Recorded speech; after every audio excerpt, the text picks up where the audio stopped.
ریحام خان کی آنے والی کتاب کا تنازع بڑھتا ہی جا رہا ہے۔ اب عمران خان کے پولیٹیکل سیکریٹری اور ان کے قریبی دوست نے بھی سوشل میڈیا پر ریحام خان کو بھرپور جواب دیا ہے۔ اون چودھری کا اپنے ٹویٹ میں کہنا ہے کہ اب وقت آ گیا ہے کہ ریحام خان کی ذہنیت اور وارداتیں عوام کے سامنے لائی جائیں۔ انہوں نے کہا کہ ریحام خان پیسے اور طاقت کے لیے ایک لالچی خاتون ہے اور دونوں چیزوں کے حصول کے لیے انہیں بہت جلدی ہے۔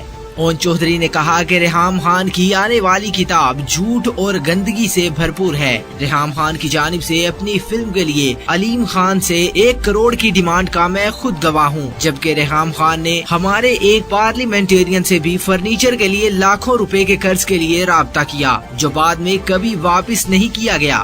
عمران خان کے پولیٹیکل سیکریٹری نے الزام عائد کیا کہ ریحام خان نے کراچی میں شوکت خانم کے ڈونر سے بھی رقم کے حصول کے لیے رابطے کیے۔ انہوں نے الزام عائد کیا کہ ریحام خان نے خیبر پختونخوا حکومت کے معاملات میں مداخلت کی اور سیف سٹی منصوبے کے لیے ایک غیر ملکی کمپنی سے ڈیل کی کوشش کی اور $2 ملین کک بیک کا مطالبہ کیا۔ یہ وہ وقت تھا جب وہ ریحام کی سرگرمیوں کے بارے میں عمران خان کو آگاہ کرنے پر مجبور ہوئے اور بتایا کہ ریحام خان کیا کر رہی ہیں، جس پر عمران خان نے فوری طور پر اس کے تمام منصوبوں کو رکوا دیا۔